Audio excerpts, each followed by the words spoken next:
What is up, everybody? Welcome back to another episode of Too Pop to Handle. I'm your host, Andrew Nucatola, your pop culture best friend.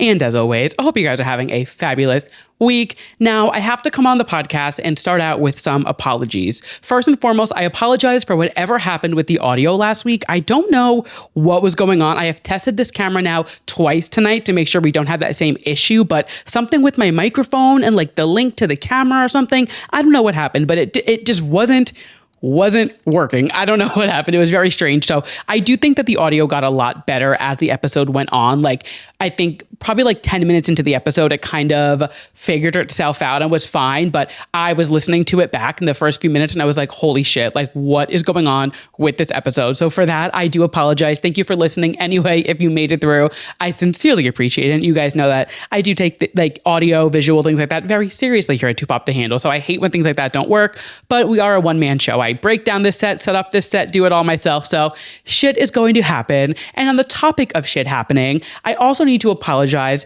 to Zach Bryan. And now you guys know I do not like to apologize to straight men, specifically straight white men, especially not a straight male country singer. Just like not my vibe to like give them, you know, the rite of passage, give them a green light, say I'm sorry to them. However, I was rage baited last week and I did not do my research, which is unlike me. I am usually, especially on the podcast, I am always doing as much research as I can, or not even research, just like making sure I have all of my T's crossed and my I's dotted and that whole nine. And I saw a tweet saying that Zach Bryan was releasing a song about ICE, and I just saw white straight country singer is releasing a song about ICE. This must be pro-Trump. This must be pro-ICE. I hate this man. I am over it. I have now since realized that the song is actually saying that what is going on in our country is not correct and is terrible. And I feel so, not that Zach Bryan made it to this podcast, of course, not that that went anywhere. However, I do apologize that I spread misinformation last week. And I am going to, after I finish this episode, I'm going to record a little like snippet and go in and place it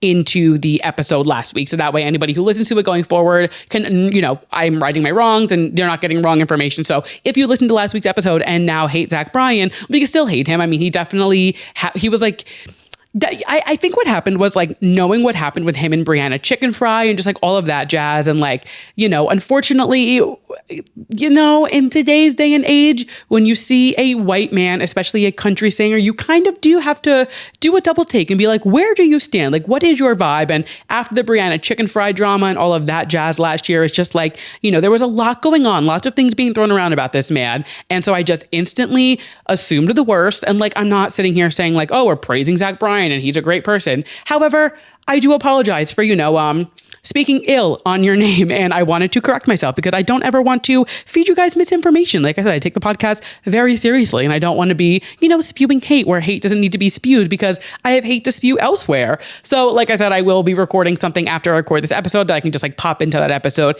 and correct myself. But I wanted to make sure that I, you know, addressed my false accusations on the podcast here. And now we can move on. And, you know, 22-year-old Andrew would be shocked that 30-year-old Andrew is admitting when he is wrong. But you know what? That is what therapy will do to you. It will make you realize all the things that you've been doing wrong in your life and need to start doing, because it feels a lot better when you just own up to shit than trying to cover it up and acting like it never happened.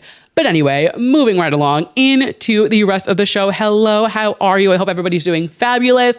I have some very exciting news. Now, if you follow me on Instagram or Twitter, my personal accounts, you might have seen already. But if you did not know, I got hired over the summer to work on the MTV events team. And I was working mainly on the VMAs. I did a little bit of work on like the Isle of MTV event. And I was just there for the summer. It was like a contract gig, came out of nowhere after I got laid off. And it was just like perfectly placed into my lap. And I was like, obviously I'm taking this. I need a job. This is like a dream come true. Great.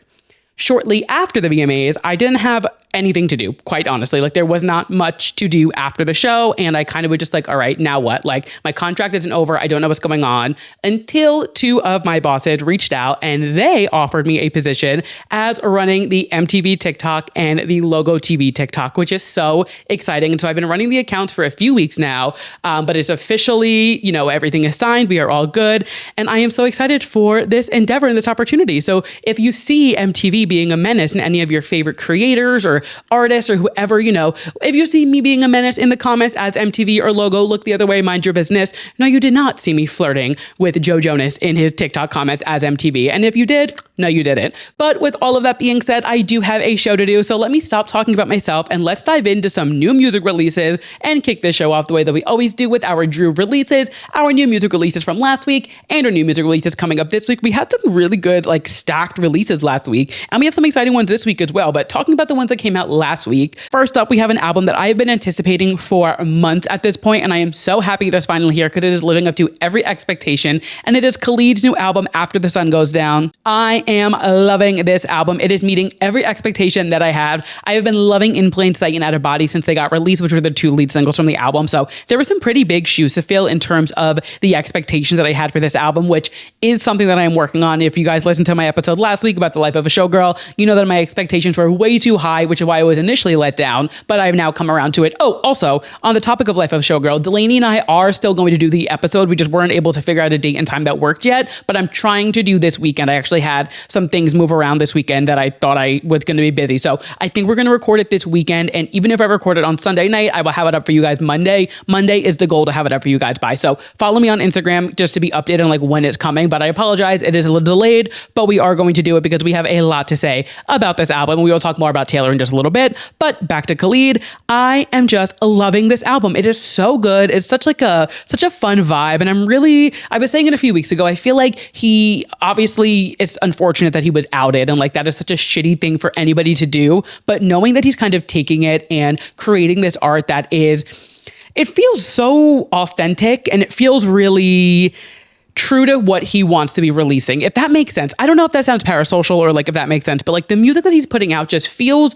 really good. I don't know how else to explain it. That sounds like the most like amateur way to say something, but I just don't know what else to describe it as. It just feels like this album fits what he is going for and his vibe really well, and I am loving it. Some of my favorites, aside from In Plain Sight and Out of Body, are Whenever You're Gone, Tank Top, and Angel Boy. But honestly, I don't think there was a song on it where I was like, I could have done without it. Like, I just think it's a really solid album. Like, it's not gonna, it's not groundbreaking, insane music. It's not anything that's going to like change culture or anything, but it's just a good album. And in a world and a year in which everything is so bad everywhere else, I will rely on pop music from anybody to make me feel good. And Khalid is doing exactly what I need. This album gets the Too Pop to Handle stamp of approval for sure.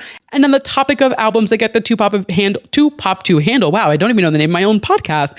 On the topic of albums that get the Too Pop to Handle stamp of approval, Pink Pantheress released Fancy Some More, her remix album, and it is so good. I really liked Pink Pantheress' album when it originally came out. I thought it was good. Didn't like rock my world or anything. There were some catchy tunes on it. And I think this remix album really brought a whole new life to this album, which was the point, but also just it made the songs feel so much more intentional, if that makes sense. We were talking about it at work today, how like Pink Pantheress intentionally only makes songs that are like 2 minutes long because I think she does this kind of like create for the TikTok demographic, which does make sense because she really does have a lot of her following on TikTok. And I think it's safe to say that's like where the majority of people know her from, which is not a dig. It's just kind of the truth. And my coworker was saying how she had said in the past, like, my voice is kind of annoying. I don't want to make you listen to a song for more than 2 minutes. Like, why would I do that to anybody? I know what my voice can do. I know what I'm capable of. And like, I'm going to give you guys short songs. But now with this new remix album and adding an artist like Jade or Zara Larsson or Rachel Chinariri onto the song, it kind of gives them this second life and extends the song to make it, I hate to say an actual song, because obviously whether a song is 1.5 minutes or 3 minutes, it's still an actual song, but it gives it like that kind of like breathes new life into it. It makes it feel like it is like a longer story to tell, if that makes sense. And I'm loving the sound she's giving us on this album. It's really, really fun. I think each remix, like the artist that is on the song, it really fits their personal style. Like the Rachel Chinariri song sounds like a song that Rachel would put out. Like the Jade and Zara songs sound like songs they would put out. And it really feels like Pink Pantheress and the artist kind of took the time to make the song kind of fit the vibe for them. I don't know. I'm really into it. I like this idea of like releasing a remix album. It's very Brat, but it's the same and completely different, whatever the fuck that album was called. It's very much giving that vibe. And I loved that concept for an album because I just think it's a really unique way to go about, breathing new life into a body of work. Next up on our list, we have a single by Alameda and Doechii called Beat a Bitch Up. And now when I first pressed play on this track, I didn't really know what to expect. I don't listen to Alameda. I don't know her music. I'm not very, well versed there. I love Doechii. I think she is just killing the game right now. And like, I'm obsessed with everything she is doing. So when I pressed play on this track and got like a pop punk almost kind of vibe from it, I was like, whoa, what are we diving into? But it worked so incredibly well. And it kind of gave me this idea of like, I need Doechii to like collab with some more like a Paramore or like an artist that is just a little more like pop punk vibe, because something about the way that Doechii writes and her vocal style, like it just works so well. And it was such a different sound than I was expecting a Doechii feature to sound like, but I loved every second of it. I think their voices together blended so well, and I think it's such a fun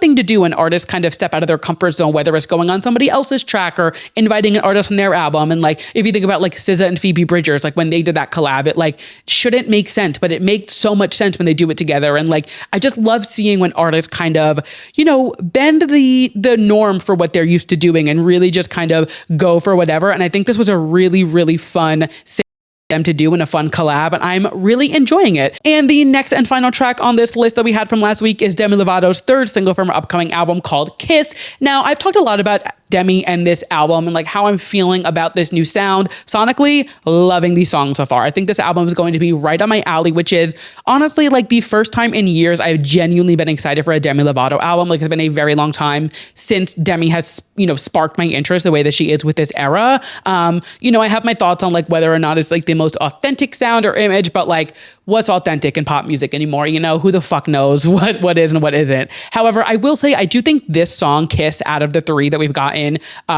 Fast and Here All Night, or Here for the Night? Here All Night. I think Fast and Here All Night were much stronger singles, so I am glad that those two came first, because I do think Kiss is a good pop song, but it's just not like the best, most incredible song I've ever heard in my life, where I think Fast and Here All Night were like really solid, strong kind of swingers for this era. And it makes me wonder like what the rest of the album is going to sound like now hearing Kiss. And again, I don't dislike the song. I just don't think it was as strong as the other two singles that we've gotten. And that's fine. Not every single has to be, groundbreaking and, shake the internet up the way that everybody wants it to. But Demi's album, I believe it comes out not this Friday, but next Friday, the 24th. I'm like 99% positive. So I'm very excited for the album. We will definitely be chit-chatting about it, because I am, like I said, I haven't been excited for a Demi album in quite some time. And this is, it's big for me. If you know me, you know that Demi and I kind of don't, we're like oil water. And like, I don't know, I'm very excited to see what is in store with this album and this whole era, how she carries it out. But again, we will have to wait and see until the album comes out. And that wraps up our releases from last week. But coming up this week, some very exciting albums. We have Ashnikko releasing Smoochies on Friday, which I cannot wait for. I kind of was like late to the game with this album because I somehow completely missed when she announced it and all of the singles. And then she kept releasing singles, and I felt like I like couldn't catch up. When you feel like you're like, you just can't catch up with things. You're like on a treadmill, not going anywhere, and everything around you is moving, and you're just like, I need to take a breather from this. I kind of put Ashnikko's album on the back burner, and I was like, I will listen to this as a full project when it comes out. So this Friday, Smoochies by Ashnikko comes out. I am so excited because the one single that I did listen to, or the two singles, I believe it was, loved. They were so good. So I'm really, really excited for this album. I really like Ashnikko. I think she's really doing her own thing and kind of just like completely doing whatever the fuck she wants, which I love. And I think that is such a power move in today's world when everybody's, oh, you got to make the TikTok trending sounds and you got to make the TikTok songs. And like, she definitely is a big TikTok sound person, but I don't think she does it to create music for TikTok. I think it just kind of gets picked up that way. Or if she does do it for that, like it comes off very authentically. So I don't know, very excited for this album. And then we have no other than Carly Rae Jepsen releasing the 10-year anniversary edition of Emotion. Now, she released like one or two singles, I believe, from this already. And now we are getting 4, I believe, 5 maybe new songs in addition to Emotion. And like, when you think about Emotion, I mean, pop Bible, let's just like call it what it is. But to think that like we have Emotion B-sides, and now 10 years later, we are getting these extra bonus tracks. Like, this is just the album and the gift that keeps on giving. And you know what? My cup will never be full. Like, you will never give me enough Carly Rae Jepsen Emotion content. I don't care. You could literally drill it into my brain and I will never get sick of it. I am so excited for these songs, and I cannot wait to see, what other pop masterpieces Carly Rae Jepsen gives us on this 10-year anniversary album. But that is all that I have for this week coming up. Like I always say, I'm sure somebody just announced a single or somebody's going to announce one tomorrow. Like it seems to be like the luck that I have is like as soon as I finish recording, somebody releases a new song and I'm like, what the fuck? I just stopped the episode. But you know what? Can't predict the future, can't change the past. It is what it is. If anything else comes out, we will talk about it next week. But that being said, let's get into some pop culture rapid fire, some moments from the week that were just too pop to handle. But before we get into that, I always like to take this time to remind you guys that if any point during this episode you are loving what you were hearing or loving what you were seeing, if you're joining us on YouTube, go ahead and leave me a 5-star rating, drop a like on YouTube, drop a comment, hit subscribe. It really is the best way to help support the podcast, and it's completely free. Like you don't have to spend a penny to help support the show, and it really does go such a long way, whether it's a rating, whether it is a review, a comment, a like, subscribing, following the show on whatever podcast platform you're on. Seriously, it does help the show so much, and I would so greatly appreciate it. We're coming up on our 2-year anniversary next Saturday. Literally, we're coming up on turning 2, which is crazy to think about. But every review, every listener, every download, everything counts. So I seriously appreciate it so much. And I cannot believe I've been yapping into a microphone with you guys for almost 2 years now. That is literally insane, but we are not there yet. We have another week and change. So we will chat all about that and do like a reflection when we get to that episode. But with that being said, let's hop into the moments from the week that were just too pop to handle, some pop culture rapid fire. Unfortunately, starting with some really sad news. I'm sure by now you have seen, but Diane Keaton has passed away at the age of 79, which is just a headline that you never want to read, especially about somebody who is so beloved in the world and in the industry and is such like a darling when it comes to, you know, such a toxic industry. I mean, everybody who's posting about her, all of her industry friends, I mean, Goldie Hawn, Kate Hudson, Bette Midler, Lauren Graham posted like the cutest letter that she got from her a few years ago when she was writing her book. Like everybody has posted nothing but glowing things about this woman. And I mean, that is just exactly who she was in every role that she played and in every interview or press moment or appearance she did. Like she was always so true to herself, so bubbly, so bright, and such like a light within a dark and kind of twisted industry, you know? And I mean, just thinking about like all the movies she's in, I mean, the Godfather movies, First Wives Club, Annie Hall, like there are so many just incredible roles that she has played in her career. And like, if you look at her IMDb page, it is just so incredibly stacked with just like movies that are just good for your soul and good for your heart and just like true classics. You know, she really had such a incredible career, and watching anything that she did, you could tell that she was so happy doing what she loved, and she was really able to take these characters and just really give them this what's the word? Like give them these characteristics that only Diane Keaton could give. You know, she was a little kooky, a little out there, and, you know, she still gave these like award-winning performances and these like incredibly touching performances, even when it was a role that wasn't, you know, necessarily the most groundbreaking script or the most like incredibly in-depth written role. Like she just had a way to really make it her own. And like I said, everybody who's posting about her passing has said nothing but incredible things. And people who haven't even met her, I saw a post, I forget who it was, but somebody was like, I never had the opportunity to meet Diane Keaton, but I got to watch her speak on a panel, and the warmth and radiant energy that she brought into the room as soon as she sat down was so infectious. And it's just the exact vibe that you would expect from somebody who is as darling as Diane Keaton. So just really heartbreaking to see this. And she had previously shared that, you know, she had a struggle with an eating disorder and she was bulimic at one point in her life, and her family had a history of skin cancer, and she was very open about her health and things like that. But I feel like in the last few years, she hadn't really shared much about her health. And you don't read about Diane Keaton in the news often, you know, like you see her at an event, you see her here and there, but like she wasn't somebody who was like making headlines or things like that. So it wasn't like she was somebody who, you know, it was like you're getting health updates about this person. Oh my God, they're in critical condition. They're doing this, doing that. It was kind of a sudden thing. And from what I can read, it kind of seems like it was sudden for everybody. Like she wasn't really in the worst health when she passed. It just kind of happened. And I mean, she wasn't 15, she was 79. So, you know, of course, age plays a factor into it, but it really was just like a headline that like nobody expected or nobody saw coming, which doesn't make it better, doesn't make it worse. It just, you know, it's obviously a sad story to report on. But just, yeah, it didn't feel right to, you know, come on this and not pay her some honors and, just, give our respect where respect is due. So if you've never seen these movies or, you haven't watched them in a long time, like I haven't watched these movies honestly in years, but now I'm like, wow, I really need to watch The First Wives Club because it's just like A, the nostalgia of it, and B, just like pay respect where respect is due. Just really great movies that really they just stand the test of time, which is all you can ask for when watching a movie. But let's turn this show around and, switch gears to some more happy news because Taylor Swift has broken pretty much every single record possible when it comes to album sales. And she has announced that there will be an Eras Tour docuseries coming out, which we will get to in just a moment. But like we were talking about last week, we were pretty much on path for Taylor Swift to beat out Adele's record of selling 3.38 million, I believe it was, records in 1 week. And last time we spoke, she had already sold 3 million and was projected to go 3.5. Well, she has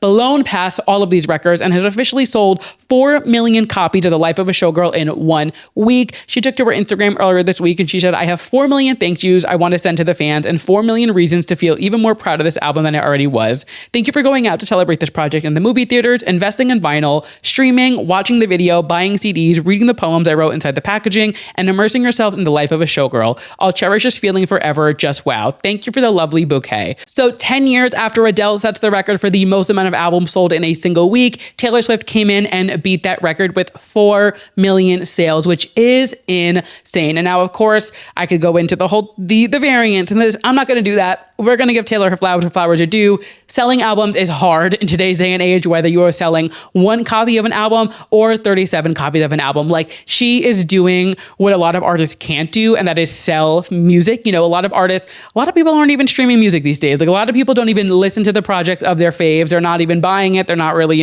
giving it the time of day. And to see that Taylor Swift is able to release the same fucking album 19 times and people are buying every single copy of it, do I think it's excessive? Yes. Do I give into this consumerism? No. But do I think it's very impressive? I do, and I'm not going to deny it. I hate the fact that, there's so many versions and it's a cash grab and this or that. I won't deny that, and I will never switch up my opinions on that. But you got to give credit where credit is due. It is fucking impressive that people are buying music the way that they are buying in the volume in which they are buying for Taylor Swift. Like, it is very impressive. And seeing this record being broken by Adele, I really thought we would never see this record get broken. Like, I remember where I was when I found out that Adele sold that many albums in a week. Like, I was driving to work and I got a text from one of my friends saying Adele just sold 3.38 million copies of this album in a week. And I was like, holy fuck, that is so many albums. And I'm pretty sure I tweeted like Adele sold 3.3 million copies like 15 times, like in like one tweet, like until I had max characters. Like, I remember like freaking out over this because it was such a big deal. I mean, Adele's comeback, and it was like this grand album of her coming back after 21, and like, could she outdo herself with this album that she just put out? Like, it was such a moment. And now seeing Taylor do it with not taking a break at all. Like, she has been very public facing for the last, the Eras Tour started 23, and even before that she was pretty public facing with like,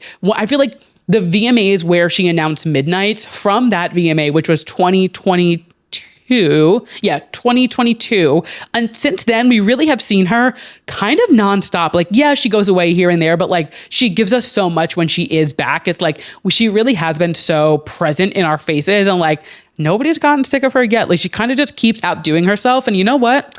It's impressive, and you got to give flowers where flowers are due. So like she said, thank you for the lovely bouquet. Deserve your flowers, diva. But not only did she sell the most amount of albums in 1 week that anybody has ever done in their fucking life, she also has become the first artist in history to occupy the entire top 10 on the Hot 100 on 3 different occasions, and no other artist had ever done that 1 time. So for the 3rd time in history, Taylor Swift has occupied the entire top 10 Billboard chart, which is insane. I believe it's Midnight's, Tortured Poets, and now this album have completely occupied the top 10 of the Billboard Hot 100, which again just goes to show the volume in which people are consuming her music. And it's so crazy to think about how many units have to be sold for that to happen, and how many streams, and how many, like, there's so much music in the world. And even with like, there's like the K-pop Demon Hunters right now, that song has literally been like impossible to get away from, and like rightfully so. The song is so good. But like, I even look at the Billboard Top 100 every week, and we used to talk about it a lot, I feel like, on the podcast. And now I look at it and I don't know more than half the songs on it. Like, it's really it's crazy the way that music is consumed nowadays, which is a whole nother podcast episode to do on another day. But to see Taylor Swift occupy the top 10, the first person in history to do it, not once, not twice, but 3 times, is so insane. And as if all of that is not enough, Taylor Swift now has the 3rd most #1 singles among female artists on the Hot 100 with 13 #1 singles. Of course, it was 13. She breaks a tie with the Supremes and Madonna, who both have 12. And the only other female artists who are above her are Mariah Carey with 19 and Rihanna with 16. Yes. So she is in great company with Rihanna, Mariah, Madonna, the Supremes. Like these are like the creme de la creme. These are like top-notch divas. So seeing Taylor Swift up on that list, it does feel correct. And of course, she breaks it with the number 13. Like it just makes sense. Taylor Swift is so terrifying in her numerology, and the way that number 13 travels with her everywhere she goes, it's fucking crazy. But yeah, Taylor Swift is just apparently the gift that keeps on giving, because not only is she breaking all these records, giving us this album, giving us one of the best videos of her entire career with The Fate of Ophelia, she has also since announced that we are now getting a Eras Tour, the final show, an entire new movie of the Eras Tour, and a docuseries called The End of an Era, which is a 6-episode behind-the-scenes docuseries of the Eras Tour. So she shared on Instagram and on Good Morning America that it was the end of an era, and we knew it. We wanted to remember every moment leading up to the accumulation of the most important and intense chapters of our lives. So we allowed filmmakers to capture this tour and all the stories woven throughout it as it wound down, and to film the final show in its entirety. So we already had the Eras Tour movie that came out last year, but now we are getting the entire final show, which we knew she recorded because there was like camera crews everywhere, and she wore the same outfits 3 nights in a row, which was not like her. So we knew that it was recorded for something, but what, we didn't know. And now we were getting the entire Eras Tour with the Tortured Poet set included as a full new release on Disney Plus on December 12th, along with a 6-episode behind-the-scenes docuseries, as I said, getting released the same day. And they're going to be released in 2-episode sets. So it's going to be episode 1 and 2 on the 12th, episode 3 and 4 on the 19th, and then episode 5 and 6. Wow, that was way too hard for me to think of those numbers. Episode 5 and 6 a week after that. I am embarrassed at how long it just took me to think of the numbers 5 and 6. Anyway, so the movie is exciting, cool, great. Yeah, whatever. I'll watch it probably once and then never watch it again. And that's not shade. I don't have the patience for a concert movie that's not a documentary. Like, I need it to be broken up a little bit. Like, I need some in between to talk about the process or whatever, which is exactly what this Eras Tour docuseries End of an Era that we are getting is. So that's definitely more my speed. And either way, different strokes, different folks. There's an audience for it. Whether Taylor Swift she could release a fucking 3-hour movie of her sitting in a chair and eating a burger like Andy Warhol did. People will go crazy over it. I'll watch the Eras Tour probably once, being realistic, and then I will watch the End of an Era, and that will be, filling my cup there. But I'm so excited to see this docuseries and get the behind the scenes of what was going on behind the scenes of the Eras Tour. They shared one scene where they had all of it. It looked like all of the acoustic songs written on a cork board. So I was like, okay, are we going to figure out how she picked the surprise songs? Because that's so interesting to me. Was there a rhyme and reason as to why she did these mashups or this pair of songs in this city or whatever? Of course, we know certain ones were intentional, like when she did Gold Rush in Philly for the Eagles t-shirt. And, she had certain reasons as why she did the songs in certain cities, but a lot of them were kind of just if she threw a dart at a dartboard and was like, all right, we're going to do these. But are we going to learn about how she picked the surprise songs? Are we going to learn about how she picked the outfits? Was there a rhyme or reason behind that? Or was it really just random? And with a tour the size of the Eras Tour, for how long it went, and, a 3-hour plus show, and the special guests and the surprise songs and the openers and adding extra legs and all of that, it was really such a crazy moment in time. And so I'm excited more so to see that side of it than getting another recorded version of the Eras Tour. I'm also really curious if we're going to learn anything about the recording of Life of a Showgirl, because we know that she was recording it while she was on the Eras Tour and she was flying to Sweden, whatever. So I'm curious to see if we get that woven into it. And Travis does make a cameo in the docuseries, as we can see from the preview. So I'm just excited to kind of get this behind the scenes. It's giving very much the, what was it, Road to Fearless DVD, I think it was called, that she put out with the Fearless Tour. And then we got the Speak Now Tour DVD, if you remember that. She used to always do these extra behind the scenes kind of footage. I feel every tour had one except for Red. I don't think Red ever got released as recorded. In 1989 did with Apple TV. Reputation did with Netflix. I don't think the Red Tour has a pro shot, now that I think about it. Yeah, I don't think there is one. And if there is, I'm completely blanking. But I know that Speak Now, I know Fearless, I know 1989, I know Reputation had it. So like, I know that, this isn't new for Taylor to do, but I'm excited to see, this tour was on a whole different level than anything she'd ever done. So I'm very curious to see the behind the scenes of all of that. But we will have to wait until December to see what is in store for our Showgirl. Moving right along into the next moment of the week, that was just to pop to handle some Destiny's Child news, kind of. So Michelle Williams was on Watch What Happens Live this week, and Andy Cohen brought up the fact that there are rumors that Beyonce's Act 3 is going to be an entire Destiny's Child album, which has kind of been a rumor for the last few months, especially with them coming out at closing night and Destiny's Child being three people, Act 3. People were kind of like assuming it was going to be a Destiny's Child album, and they are in the visuals for Cowboy Carter. Like, we see them in the tour visuals. So they're definitely involved in this project to some extent. How much they're involved, we don't know. So Andy asks her this question and she goes, now, Andy, if that was the case, and then Andy cuts her off and says, this would be the last place that you would tell me. And she goes, no, not the last place, but anything is possible. To me, performing on stage is like that for me. I only like it with Beyonce and Kelly, but as far as Broadway, I'm a Broadway girl. Music, I only want to do it with them. And I just thought that was a really sweet answer from her. When you look at Destiny's Child, the three core members, of course, we had our other members that came and went throughout their time, but Destiny's Child at its core is Kelly, Michelle, Beyonce, and seeing the three of them, they obviously have all gone on different paths, and this is no shade, but Beyonce is Beyonce. And then we have Kelly Rowland, who has done her own music and kind of gone into her own endeavors there. And now seeing Michelle Williams, she's on Broadway and Death Becomes Her and kind of finding her path there. And she's kind of, dove. I always do this. She's kind of been diving into like this kind of, side of the industry, seeing all of them kind of do their own thing, but still being there and supporting each other. I mean, Beyonce and Kelly went to opening night of Death Becomes Her to support Michelle, and like just seeing all of them still be so close and close knit, and like when Beyonce needs them, they come out at Coachella or the Super Bowl or closing night of Cowboy Carter. Like the three of them really do have such an inseparable bond that is really special to watch. And I thought this answer was really sweet for her to be like, I don't want to do music if it's not with Beyonce and Kelly, and like anything is possible. Who knows what's going to happen? And of course, like if Michelle was to say anything about Act 3 being Destiny's Child coded on Watch What Happens Live, it would quickly be scrapped and Beyonce would somehow record a new album and it would be out faster than we would know it, because we all know that if something leaks from Beyonce, she does not release it. Famously, she is a stickler with that. So obviously Michelle isn't going to give away any details there, but I thought this answer was really sweet, and it definitely leaves the door open of like, will we ever get a Destiny's Child reunion? Maybe a tour, maybe an album, whatever it may be. Maybe it's just a song on Act 3. I do think it would fit really well to have Act 3 have a Destiny's Child track, because again, of that three, that like common thread of three members, the third part of the album, things like that. So I don't know. We will see. But what I got from this is that like the door is open, and like I think for a while it was always like, do they want to do a Destiny's Child reunion, like a full out one, not like coming out at a show, doing a few songs and calling it a day, like they like not when it is Beyonce stage, when it is the three of their stage and they can all do this tour together, do this album together. It's kind of always been up in the air. I mean, I for one would be all over it.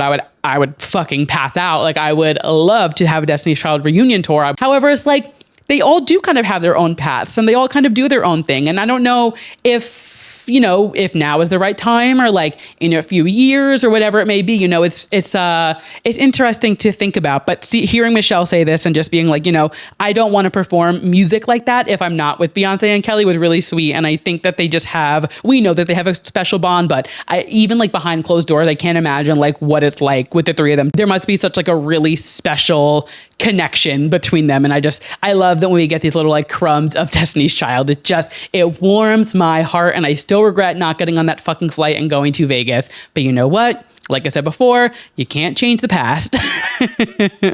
Moving on to the next moment of the week, kind of staying on the topic of nostalgia, No Doubt has announced a 2026 residency at the Las Vegas Sphere. And now we have talked a lot about the Sphere on this podcast and like my one-sided beef with this venue. Like on one hand, I think it is so cool. It is such a unique, immersive, one-of-a-kind venue. Like there is really nothing like the Sphere anywhere in the world. It is such a great concept. But then they do things like completely destroying The Wizard of Oz and using AI to just retell the story, basically.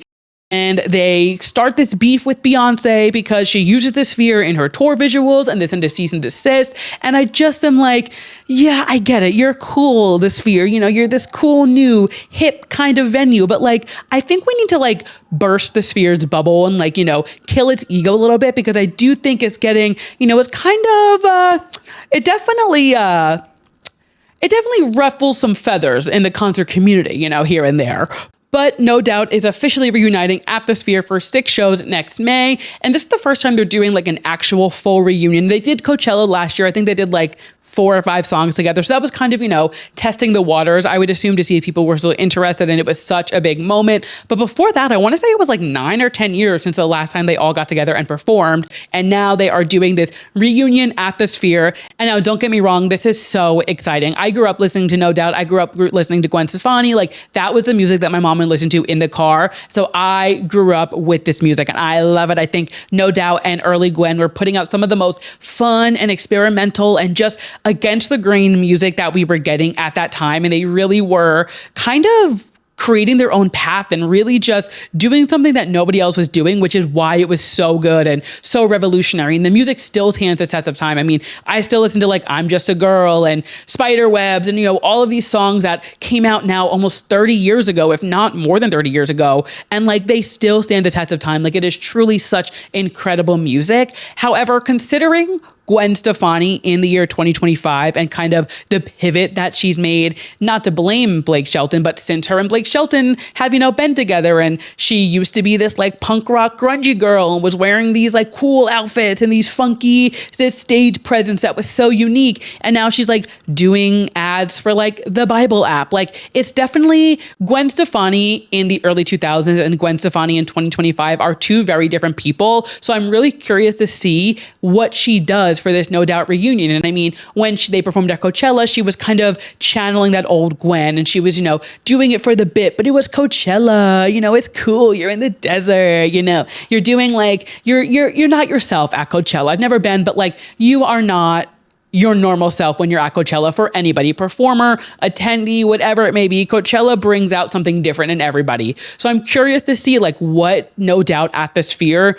means for Gwen Stefani. Like, did she see the public backlash of this new image that she was kind of creating for herself? And did she try to like backpedal? And now is she trying to, you know, remind us of who she used to be or whatever, which isn't the music she's putting out anymore or really the things that she believes in. So I don't really know how to feel in that sense. However, this is going to be sick. Like, this is going to be such a cool show. And just taking current day Gwen Stefani out of it and thinking about No Doubt and like who they were back in the 90s and the early 2000s, like, this is the kind of artist that you want to see at the Sphere. Similar of like Grateful Dead, the Backstreet Boys. They just have this like image and these like visual elements that they can add to the show that I feel like really are going to bring the story to life at the Sphere. And like, if I find myself in Vegas in May, I would absolutely go see the show. Don't get me wrong. I'm not saying it's like I'm swearing it off. I'm like, what the fuck is Gwen Stefani doing? How could you do that? That's not what I'm saying. I'm just curious to see like how this kind of the domino effect in which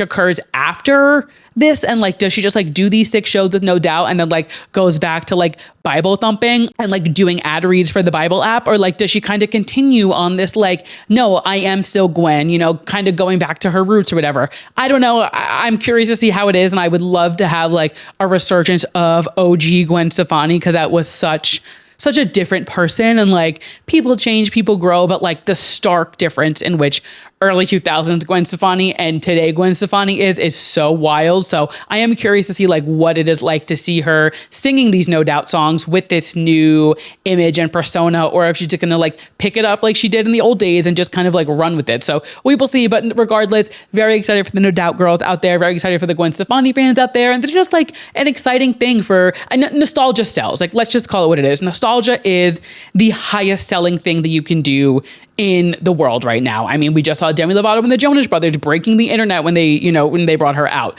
We're Backstreet Boys at the Sphere. Like, you know, we're seeing nostalgia really Freaky or Friday. Like, nostalgia is what is the biggest seller in terms of consumerism, I feel like, these days. And it's hard to kind of sell an original idea. As sad as that sounds, and as, you know, disappointing as it is that like we do kind of get stuck with these repeats of sequels to movies and band reunions and this and whatever, you know, like, nostalgia is a huge ticket item. So this makes so much sense. I mean, they would be dumb. They saw the demand from Coachella. They would be dumb not to do it. But I am curious to see like how this kind of fans out after the fact. And staying on the topic of nostalgia and dipping into our last moment of the week that we're just too pop to handle, Kylie Jenner is diving into the music world. And I just have to ask, why? So over the weekend, she posted that she would be announcing something on Snapchat as King Kylie. And I mean, King Kylie on Snapchat are just like synonyms, you know, when you think about like the era in which King Kylie existed, which really was in a golden age of the internet. Honestly, like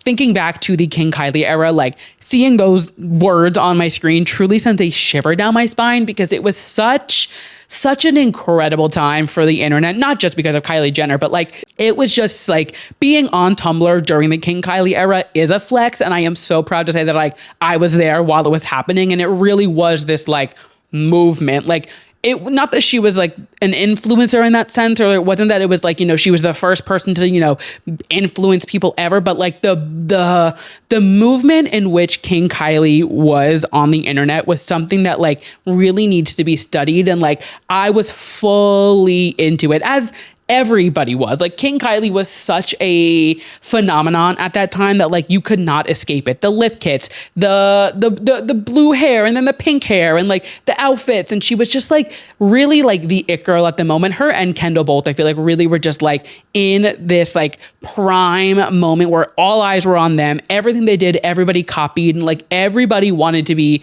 King Kylie in that era. Like it was the chokehold in which she had on culture was unbelievable. So when I see the word King Kylie in the year 2025, I immediately am like, holy fuck, what is happening? Because even a few months ago, she posted that selfie with the blue hair and like everybody was like, what the hell is going on? Like, is King Kylie making a return? You got kids now. Like, what the fuck do you mean? Like, this isn't, you know, it doesn't really match up.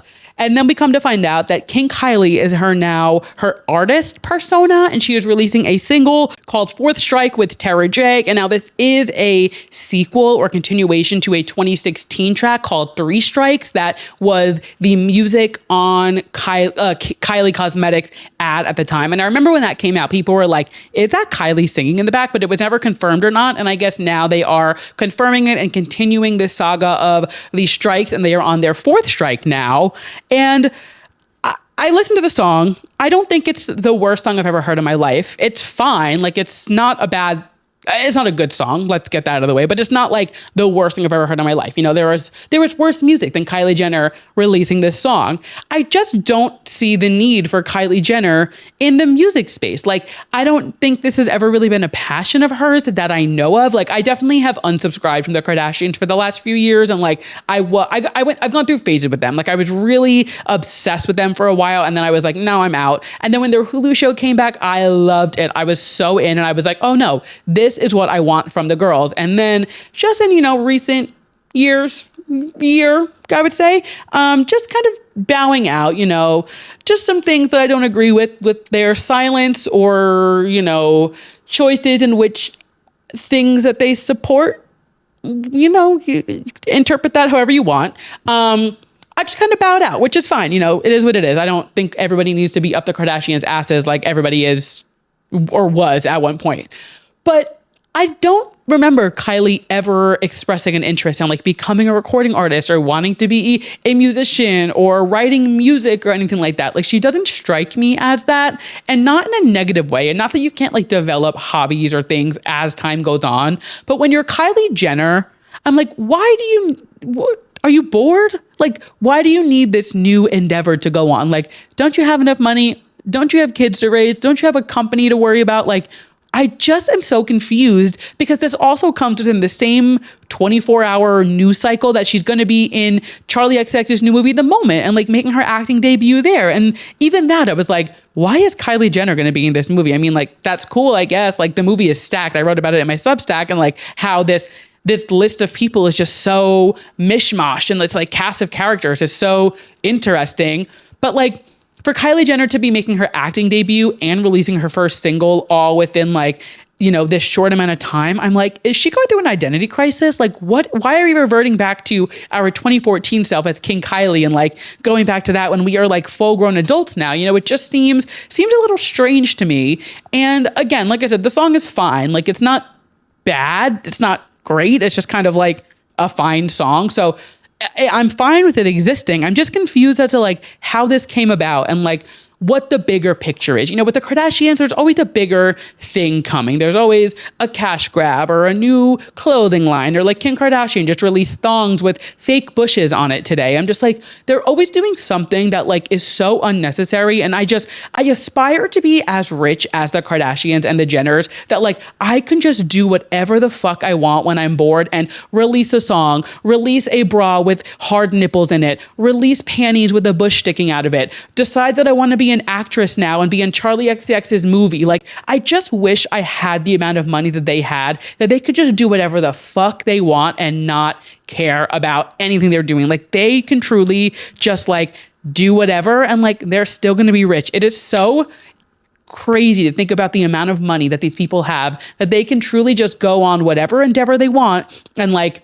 they're fine. It is so wild to me, and I'm so I don't want to be curious about Kylie Jenner's music career. Like, I don't. Like, I have truly no interest, but I'm interested. And it's not in a sense of like I'm going to like it or be listening to it all the time. I'm just like, what is the bigger picture here? Like, what problem is this solving? What gap is this filling? Like, we don't really need another pop star in the world, to be honest, and especially not Kylie Jenner. So we will see where this leads. Maybe it's a one-off single and she's just like having fun. And honestly, if that's the case, fine. If she just wants to do like a one-off single, live out her pop star fantasy for one track, do what you got to do. That is fine. But I'm curious to see like what length in which she goes with this, because they do love to commit to a bit, those Kardashian Jenners. So we will see what is next for King Kylie in this era. Yeah, I don't really know how to leave it off there. Like, this kind of just like, what the fuck do you mean Kylie Jenner is releasing music and like we potentially threatening us with more? It just seems like a lot. But with all of that being said, we have made it to the main segment of the show, which is Miss Charli xcx on the cover of Vanity Fair. I mean, come on, like, watching the come up of Charli xcx over the last however many years. I mean, I've been a fan of Charli since 2013, I want to say. Like, I was freshly out of high school when I first started listening to Charli. And then over the years, you know, I've gotten more and more into her as she's released more music, of course.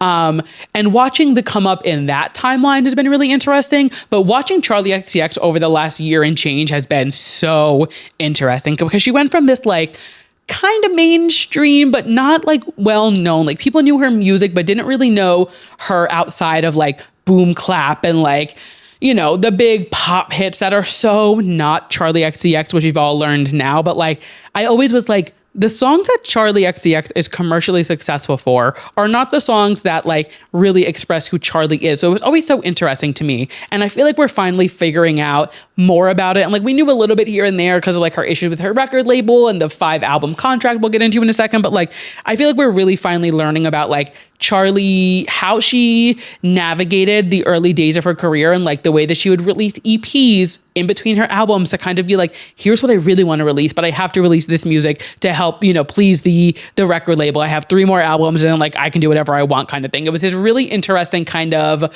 whirlwind in which she did. But like I said, she is on the cover of Vanity Fair and she is opening up about a lot. So she opens up about her career and kind of like what she wants the rest of her life to look like. And she says, I don't even think my driving factor has been, I want to be the biggest pop star ever in the world or anything like that. I always just wanted to make music on my own terms and have as many people listen to it as possible, which sounds really simple. But I think I've really struggled over the years because I've never felt like I fit in. Am I supposed to be this underground left artist, or am I supposed to try to be this commercial package? And I think before Brat, I just gave up on fighting with myself on that. And like I said earlier, like before, it's like she kind of was releasing these like commercially pop songs every few years that like would do well and they would get pushed to movies and get pushed for whatever. And like they would like Fancy, Boom Clap, you know, all of these songs that just like weren't really Charli-esque. I Love It with Icona Pop, which actually is probably the most like Brat coded single she had put out and probably what she's most known for, but people don't know that Charli xcx is on that song. It's like what the point is.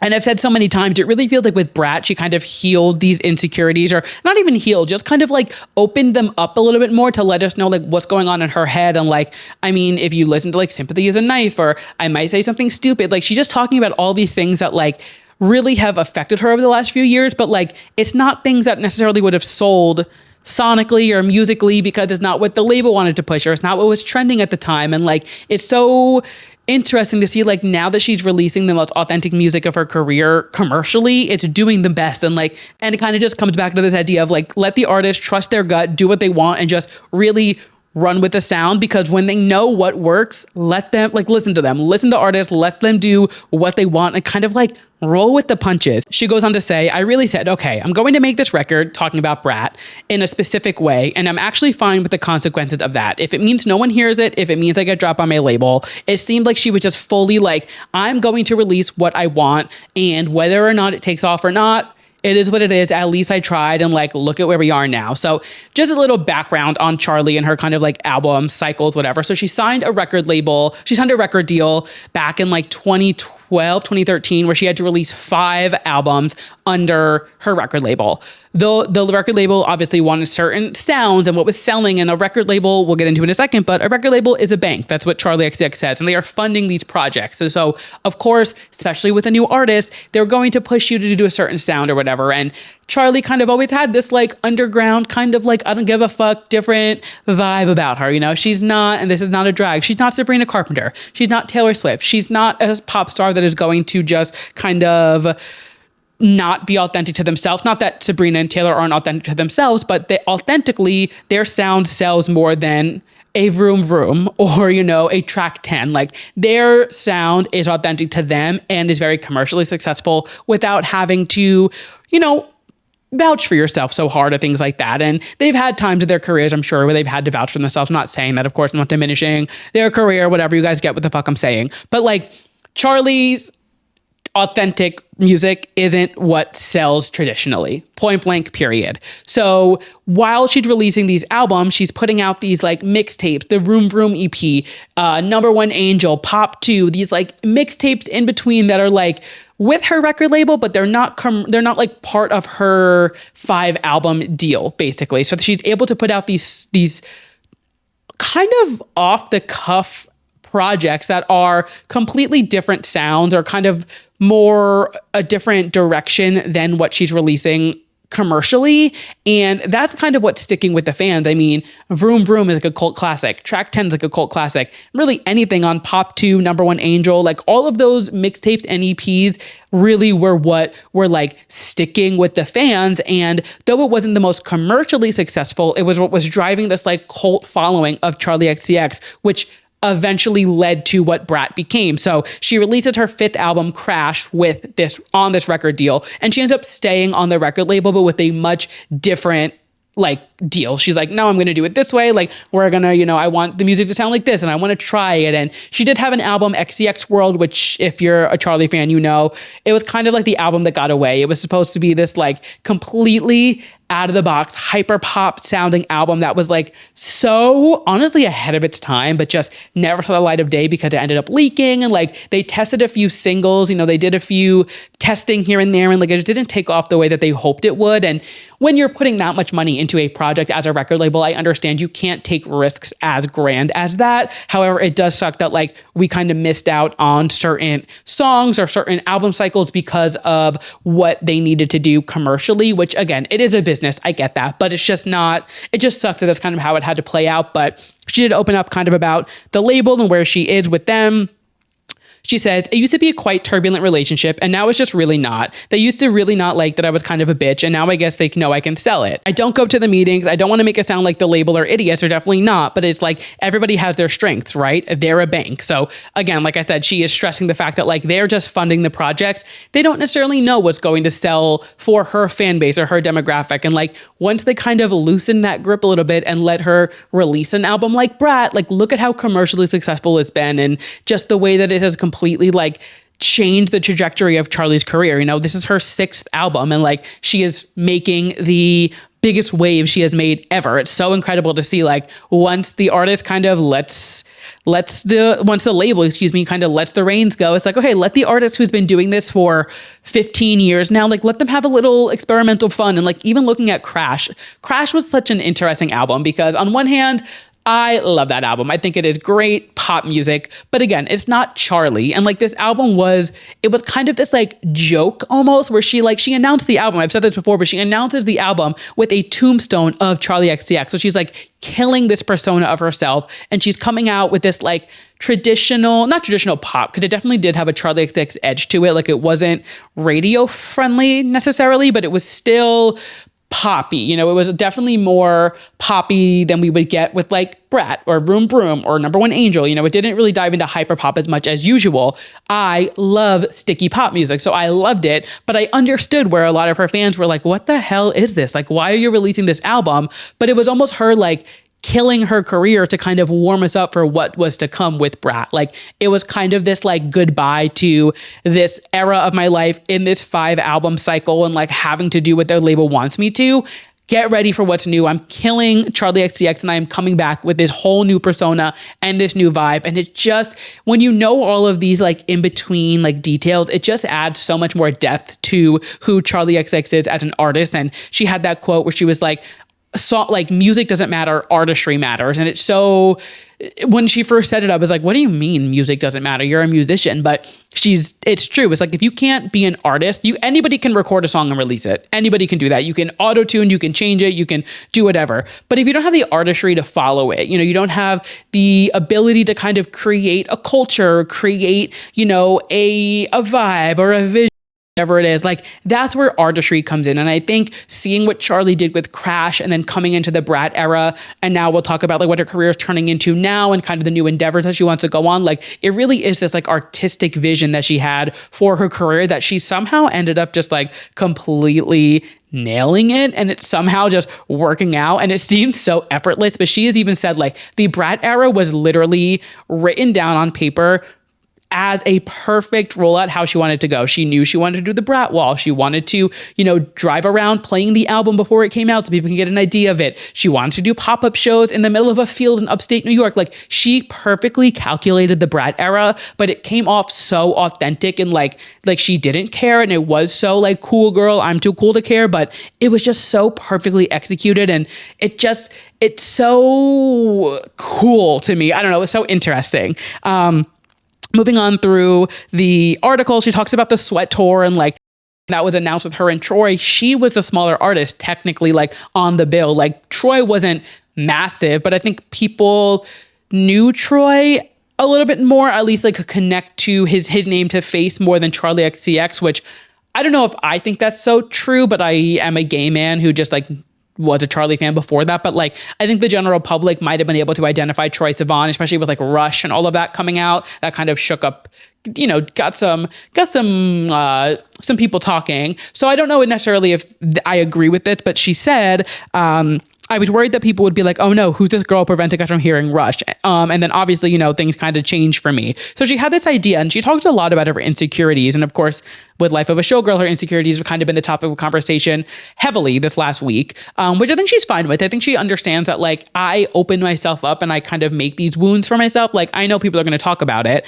But even seeing here, like it was the Sweat Tour. It was a co-headlining tour with Charli and Troy. And like she was like, oh my God, I'm the smaller artist here. Like I'm taking away from Troy's stage time, when in reality, like she had no idea what was going to happen with Brat. No one knew. Like none of us knew what was going to happen when this album came out, and like the commercial and like just insane ripple effect that it had on culture, and like the way that it completely embodied 2024 in terms of like taking over pop culture. It was seriously unlike anything we've seen in years. She goes on to talk about kind of what's next for her. And we obviously know that she is going into this era of being involved in movies, whether it's acting in them, producing them, writing music for them, or all of the above. So she talks a little bit about The Moment, which is coming out next year, which is a 2024 period piece, as she describes it. The cast, like I said, got announced last week. It has huge names: Kylie Jenner, Mel Ottenberg, A.G. Cook, Shy Girl, Alex Skarsgård, like huge names in this film. And it's basically like a mockumentary style of an artist who was on tour, Charli playing the artist. But she says it's not a tour documentary or a concert film in any way. It's fiction, but it's the realist depiction of the music industry that I've ever seen. I feel like my problem with a lot of musician documentaries is it often shows the musician coming up against some kind of opposition and eventually overcoming it to be the hero. And that just has not been my experience, you know? Maybe it has been for a lot of other people's, and that's awesome. And I think it kind of goes to show that like Charli has had a different come up in the music world. And like, it hasn't always been this like struggle of like, am I going to overcome? Like, am I able to do it? Like, can I do this? She's like, no, I can do it. It's just like, how am I going to do it? Like, how am I going to get to where I need to be? And like, how am I going to become Charli xcx and like make it my thing, you know? And I think it's going to be really interesting seeing this movie, especially like A24. It's just going to be, you know, A24 does their little twists on things. And, you know, it's always such a makes you think kind of movie, which I love, but you know what you're getting when you go to A24 movies. So her saying like, it's not a documentary or a concert film, it's the realist depiction of the music industry. I think it's going to be really eye-opening to like what goes on behind the scenes realistically. And like, it's not always this like, oh my God, how am I going to get the show together when like the show's already put together. And then there's this big like aha moment and, you know, the crowd goes wild and the artist goes off stage and it's, you know, the hero at the end of the day. I think we're going to see a little more realistic, you know, of even, I think like the Beyonce Renaissance film where Beyonce's in there and she's like, can we get a 64-foot screen or whatever she said? And they're like, no, we can't make it. And then she pulls up Google. She's like, actually, it's right here. You can get it, you know, where there is that more like artist, you know, involvement or whatever. Like, I think we're going to see a lot more of like the real truth behind what happens on tours. I'm really excited for this. I was also seeing a lot of Swifties, which I do use as a derogatory term in this sense, being like, of course, she talks about concert documentaries the day after Taylor announces. This interview was done in August. So if you think Charli xcx was talking about Taylor Swift releasing an Eras Tour documentary in this interview that she did 2 months ago at this point, please touch grass. Not everything every other artist does revolves around Taylor Swift, and that is coming from a Taylor Swift fan. Like, I think the idea that every single artist, whether they have beef with Taylor or not, even Charli xcx coming out as Sally over the weekend on SNL, she's wearing a Kansas City shirt, but it's literally role model shirt. Like, he wore it in the SNL promo. It is like a jazz bar or something in the city. Like, it was, yeah, it is funny that it is Kansas City, sure, but like, had role model not worn it in the SNL promo, yeah, it would be a little weird, but it's funny because now Charli is in his clothes. Like, it's just like everything doesn't need to revolve around Taylor Swift. I know everybody thinks that it does. And like, there are some instances where I'm like, oh, wow, that's really fucking weird that like she's, you know, always, you know, coming out on top. Yes, of course. But like, I do think like all the Swifties who are like, oh my God, Taylor releases a documentary. Now Charli's talking about it in Vanity Fair. Do you think that Charli did this Vanity Fair interview overnight? Like, let's be fucking serious for 1 second. Anyway, last time I'm going to bring up Charli xcx and Taylor Swift in a sentence until I do my whole album breakdown with Delaney this weekend. She got some, just can't. Anyway, Vanity Fair also reached out and got some excerpts from some of her famous friends in the industry, and she has so many of them. But the one that really stands out to me is from Anne Hathaway, who of course is starring in the movie Mother Mary, in which Charli and Jack Antonoff are creating the music for. And Anne Hathaway said, she was the opposite of aloof. I was delighted at how friendly and real she was. Her talent is one that's easily underappreciated because the end result feels so fun and achievable, but it's actually a stunningly rare feat. And that's exactly what I'm saying, where like Charli xcx knows what she wants and she goes about it in a way that seems so carefree and easy, and like, I didn't try to do this, I didn't care, you know, I wasn't breaking my balls trying to make this schedule and make Brat happen, and like, it still happened the way it did, but it's because she puts in so much work. And like Anne Hathaway said, and I mean, I trust Anne Hathaway's word more than anyone, her talent, she said, the end result feels so fun and achievable, but it's a stunningly rare feat because Charli isn't just like conforming to trends, and she is very true to herself, and she's not just going to, you know, conform to what the industry wants or things like that. It's nice to see that somebody even like Anne Hathaway is like, no, I'm feeling this while I'm working with her, because it's such a different energy, you know, if that makes sense. And on the topic of Mother Mary, Charli said that we were making music that I don't think I would ever make for my discography, but it's still music that I truly love. And if you remember a few episodes ago, I was talking about Anne Hathaway's Vogue interview, I believe it was, where she was talking about Mother Mary and how she was saying that she learned the choreography to just like she learned the steps. And then they watched Anne Hathaway dancing, and Jack and Charli created the music kind of in a reverse situation. So Anne Hathaway had no idea what the music was going to for this pop star persona. They truly wrote the music to fit Anne Hathaway's image and the way that she moves. And so I'm really curious to see, I don't expect it to sound like Charli xcx, of course, because it's not about Charli xcx, but I'm really curious to see her and Jack kind of come together and create this new vision for Anne Hathaway's pop star persona, and like how it's going to sound so different. She said, it's like music that I love, but it sounds nothing like I would ever release. So it could go any way, truly. Like there are so many avenues it could go down, and I'm so excited. And on the topic of movie soundtracks, she's also working on the Wuthering Heights soundtrack, which is a movie starring Margot Robbie and Jacob Elordi that comes out in 2026. And she said it's an elegant and brutal sound palette. It could not be more different from Brat. So she really is like flexing her artist muscle, I feel like, right now, and trying to make music that sounds nothing like what she would put out for these other projects. And there's been all these questions like, what is next for Charli? Like, what does she do after Brat? After Brat was so successful in this big moment that she had this big breakthrough, and it's like, she kind of has it all figured out. Like she knows what she wants to do. She knows what she's capable of. And like, she's going to just like march to the beat of her own drum, but is completely planned out and calculated. Like she knows exactly what she wants. And I think she has this like je ne sais quoi about her, where she's like able to like command a room, and really she's at a point in her career where she's like, no, I know what I want. I know what sells. I know the vision. I know what works. Like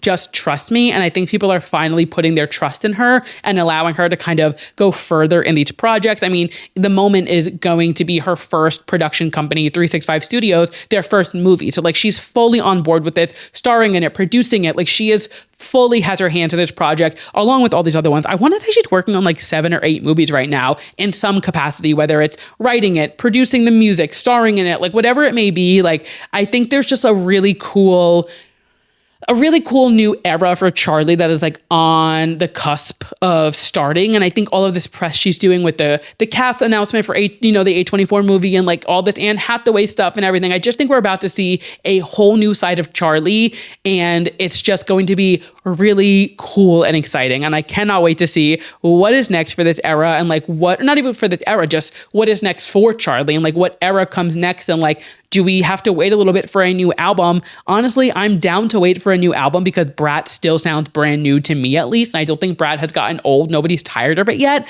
I think Brat can kind of hold us over for a while, kind of similar with Rihanna, where like, I don't need a new Rihanna album still. I say it all the time. Rihanna could never release another album again, but Auntie is so good that it holds us over.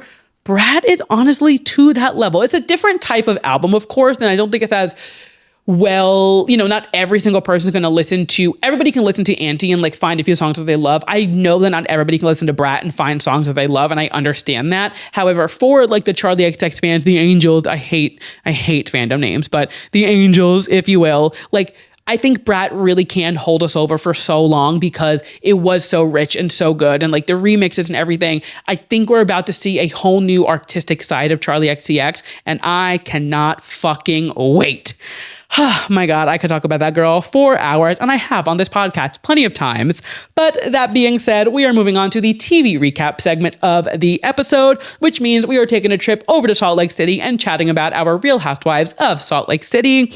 So a very loaded episode last week. I feel like a lot happened in the hour that they have. These girls can pack a punch into an episode. So first things first, Angie K's whole "you do French fries, I do franchise." Fucking iconic. As much as I hate seeing the girls and Lisa fighting, it is kind of the theme of this season thus far, which breaks my heart because I do love Lisa Barlow, but like, girl, what is going on? Hearing Angie K say, "you do French fries, I do franchise," was so fucking iconic. And she's making merch with it now. And I do fear that I need one of those shirts because it's so good. And she is just so calm, cool, collected when she says these things. Like, she has like a bite to it, but she doesn't lose her cool. She doesn't get heated. She doesn't have to storm out. Like, she says what she needs to. And then she's like, yeah, that's what I said. And then the whole thing about bringing kids into it, I think anybody, housewife, Nicki Minaj, Cardi B, anybody bringing children into a fight does feel a little low. And like Angie bringing up Lisa Barlow's kids and their line and saying, oh, it's D-list and it's sold in Walmart. Like that was a low blow, but like she was heated in the moment. But I mean, God, that franchise line was so good. Oh my God, I was obsessed. I was also obsessed and then quickly not obsessed with Angie and Lisa making up at the table and like being on good terms, so it seemed. And then a few days later, Lisa's assistant showing up to Angie's salon to pick up Lisa's son's hair product. And then Lisa Venmoing her $600 and being like, hey, cover the cost for, the product. Let me take it back now. It's like, you just made up with each other and like are all good. And now you're going to go behind her back, send her assistant without any warning. Like they didn't say that they were coming. Angie, they show her, she really had to like go in the back and like find the product and take it out of the back because it wasn't selling on the shelf. She had to like take it and give it to the girl and then like to send her a $600. It's just like, it seemed so like a backhanded kind of way to go about it. And like, then for her and Lisa to like pick back up fighting again, it's like, what was Lisa trying to get at with this argument? Like, it just seemed so unnecessary. It was unnecessary. And it just like, I don't blame Angie for being so mad about it and like completely like blowing her lid and like flipping out on Lisa the way that she did via text, because like, what the fuck was that? It made no sense when we just saw them make up 2 scenes before. Like it was really, really mind blowing there. So I don't know. I always say it. The episode is literally airing right now as I'm recording. So maybe they're resolving it. Maybe they're not. I do know there's a big blowout fight on this week's episode. So I'm excited to see what that's all about. We will have to wait and see. Mary and her church. Now, I have thoughts, and I am not a religious person, so I don't think I am the right person to comment on somebody opening a church, but just seeing Mary on the Housewives when the church was open and how she acted and the way that it affected her personality, who she is with the church closed for the last 2 years, they are 2 different people. There is a whole different person within Mary Cosby when the church is closed. And the fact that she's going to open the church, it just worries me that like she's going to go back to being that like, she was just like not the Mary that we know today. So I'm curious to see how reopening the church affects her and like, is she just doing this to kind of like fill the void that's going on with Robert Jr. and his struggles? I don't know. I mean, the church is there and like it's just like not open and they're redoing it. So like, I get that she has to do something with the space, but I'm really curious to see like what goes down with her and the church as she kind of reopens it. And like, does this whole second coming of Mary Cosby in this church era? I don't know. I feel conflicted about it. But I guess we will have to wait and see. And like, we will see what happens when it happened. Who knows? Bronwyn's mom, fuck her. Bronwyn's mom was so unnecessarily evil to her daughter, to her face, sitting in her house. And now you can have your opinions on the way, your kid grows up or the way that anybody does something. You can have your opinions, fine. But when your daughter is literally letting you live in her house and taking care of you and making sure that you are okay, putting a roof over your head, and you are still going to be so fucking nasty to her and just like doubling down on all the things that you think she did wrong in her life. How dare you? Bronwyn is better than me because I would have told that bitch to get the fuck out of my house and to never speak to me again, because the way that she was speaking down to her in her own house was so beside me. Like, I was watching it, I was so uncomfortable and felt so bad for Bronwyn. And like, Bronwyn knows she's fucked up in her life. She wasn't the perfect Mormon and like people like to rag on her marriage, but like, I genuinely think Bronwyn has the best interest for everybody she comes into contact with. Does she sleuth a little bit when someone does her wrong? Yeah, but like, I don't think she just like ever goes sideways at somebody unless like she doesn't come for anybody unless they call for her. You know what I mean? And like, that's just the vibe that I get from her and like from what I've seen in the last season or 2 with her. And I just like seeing her mom like double down on these things, or like, you did this, I was hiding it from you. And the story about being in Gap and how nasty she was to Bronwyn. It's just like, I don't have kids and I never will. Like, I just not somebody who wants kids, but like, I could not imagine having a child and speaking to them the way that she spoke to Bronwyn. Like, it was seriously so next level disrespectful. And I'm curious to see how this relationship continues while she's living in the house and like what goes on there, because it's clearly like not a healthy relationship. I hate to say it, but like, it's not. And I feel for her, and I feel bad that like she has to deal with this in her own house, because she's fully opening her doors and like letting her in, and like, yeah, it's her mom, but like, I'm a full supporter of like, if your family is not serving you or supporting you, like, yes, family is family and like blood is blood, blood is thicker than whatever the fuck the saying is. But like, if your family sucks, you're allowed to not talk to them. Like they are people. They are human beings. Like you don't need to keep people around in your life who are sucking energy out of you, even if they are your family. And like, as hard of a truth that is, as hard, like as a pill that I've had to swallow in my life, it's just like, it's just the truth. And like, I think there's this like idea, especially I'm sure with like Mormons, where like you have to be the perfect family and you have to this and that. Like, yeah, there's a whole different side of it, but I'm just like, the way that she was speaking to Bronwyn, girl, she is better than me, because I would have been like, pack your shit, you're out of my fucking house. My God, that really got me heated. And then the final thing we'll talk about for this episode was Whitney and Brittany. Now, I know last week I was talking about how I'm kind of over Whitney in the way that she handles things, and that is still true. But what I will say is the conversation that Brittany and Whitney had in that flower shop was such a true show of Whitney's colors and her character. And I think she really does have the best interest for people, but she doesn't always know how to communicate it or how to, display it. Like, especially like, I feel like with like Heather and her, when they had their falling out, like even like when you think of like that trip that they took when they had that big fallout, they were in like the lingerie and like they were screaming at each other and living in the like kitchen, whatever, with like Lisa and everyone.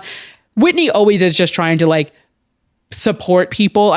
The way that she approaches it, I feel like it's just a wrong way to do it. But this conversation with Brittany, like just looking at what is in front of us right now, she just like ate and left no crumbs. Like she truly was like, wake the fuck up and be there for your daughter. Stop letting this man string you along and go be there for your daughter. Like your daughter needs you more than this man that is breaking off your engagement every 6 months is. Like, wake the fuck up and go be a mother. And I feel like Brittany needed to hear that. And I'm so happy that Whitney did this and like was able to kind of hopefully get through to her. I mean, we will see what happens with Brittany as the season goes on, because she really is a wild card. And like, I love Brittany. I think she adds such a fun element to the show. However, she definitely, doesn't always make the best decision. And that's fine. Not everybody is meant to, be nobody's perfect. Nobody makes the perfect decisions all the time. However, Brittany definitely, she walks on the wrong side of the road more than just the right side. And again, not a drag. We love Brittany here at Too Pop to Handle, but it's just the truth. And I think the conversation with Whitney was really important. And I really hope that it like opens up, the doors for Brittany to like know what she needs to do and step up as a mom or whatever. Not that she's a bad mom or anything, but she even admitted, she's like, I don't always put my daughters first. Like I don't think about them before I think about other things sometimes. And it's just like, you got to kind of rewire your brain for that. So I do think Whitney saying that to her and giving her that hard truth was really important. And I do appreciate Whitney for that. And maybe I'll come around. Maybe I will flip the script and I will love Whitney by the end of the season. But I am kind of just like, all right, Whitney, like we get it. We understand, like whatever. But that is Housewives of Salt Lake City as of now. I've been liking the season. It's not as, crazy as past ones, but I think they've had such a crazy few years between Jen Shaw, between Monica, and like everything going on. I think they need a season that's not so explosive, but like who knows where the rest of the season goes. We will have to wait and see. And now that we have wrapped up our TV recap, that means we have one final segment of the show. We end every single episode of Too Pop to Handle with a yes and a mess of the week. A yes being something I am loving and my mess being something I am not loving. And we always start things on a high note here at Too Pop to Handle. So my yes this week is somebody who I truly never thought in my life would be on the yes list.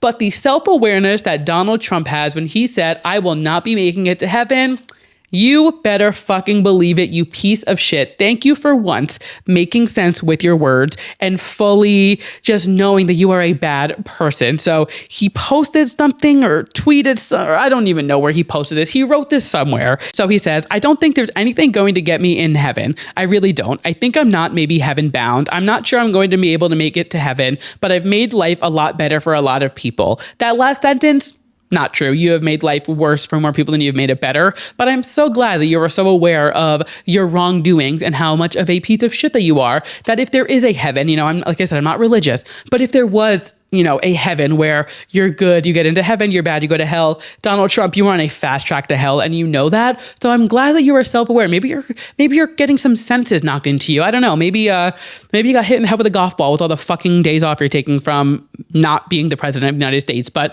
I saw this and I was like, wow, there is no other instance in which Donald Trump would ever be a yes in my book. But his self-awareness, knowing that he is not going to heaven and is not a good person, kudos to you, Donnie. You're doing something fucking right, finally. And I say that with the tiniest grain of salt, you piece of fucking shit.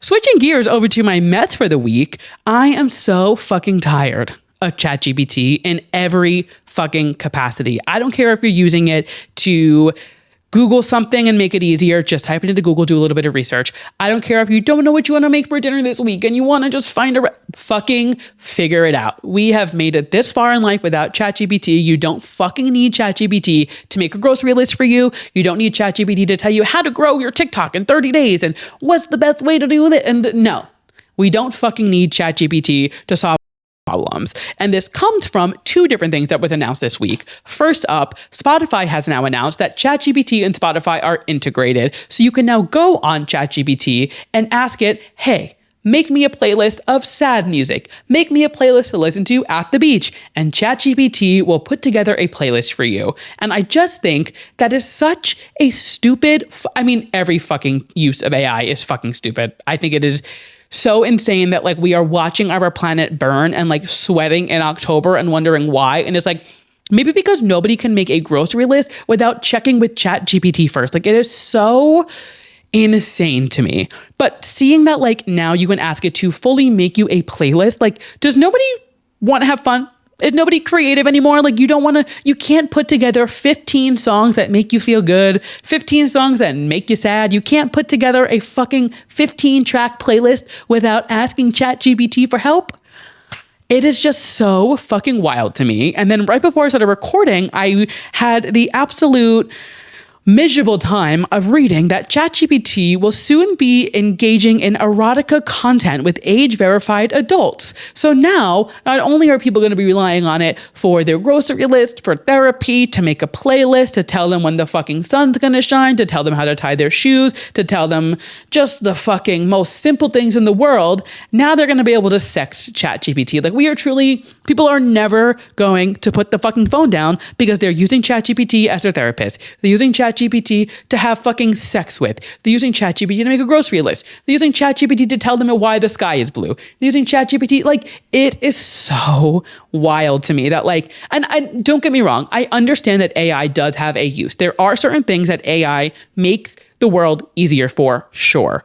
But these simple day-to-day things that people are melting their brains and literally like you are losing the ability to be creative. You are losing the ability to shop for yourself, to make a playlist, to find a partner or a therapist because we are relying on this fake chatbot. ChatGPT is fake. I don't care how much it responds to you. I don't care how personalized you have made it. I don't care how...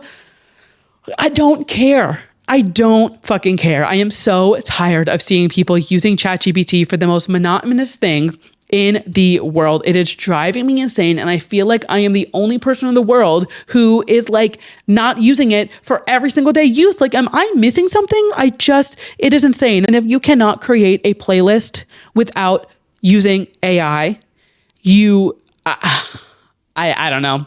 You're a lost cause. I'm sorry to say it. You are a lost cause and I am fully judging you because what the fuck do you mean? God, I feel like I talk about how much I hate AI every single episode and like maybe you guys are tired of it. Maybe you're not. I don't know. You guys aren't telling me. So I'm just going to keep doing it until like, I don't know, until something fucking happens because either the world's going to burn down and we are all going to die by 2028 or we're going to realize that like, hey, this shit is bad and we should stop using it. But that being said, we have made it to the end of this week's episode. Thank you guys so much for listening to this week's episode of Too Pop to Handle. If you liked what you heard and you're listening to us as a podcast, make sure you go ahead and leave me a 5-star rating. If you're watching us on YouTube, make sure you go ahead and give me a big thumbs up, drop a comment, hit subscribe, hit all the buttons except dislike. You guys know the drill. If this podcast was not enough and you want some extra moments from the week that were just too pop to handle in between podcast episodes, head over to my Substack. It'll be a link down below, or just go to toopoptohandle.substack.com and subscribe to my weekly newsletter Popping In, where I share some extra moments of the week that were just too pop to handle with you guys in between podcast episodes. And if all of that is not enough, make sure you follow us on social media at Too Pop to Handle across all platforms, or on my personal at Andrew Nucatola across all platforms. And with that, I will catch you guys next week. Bye.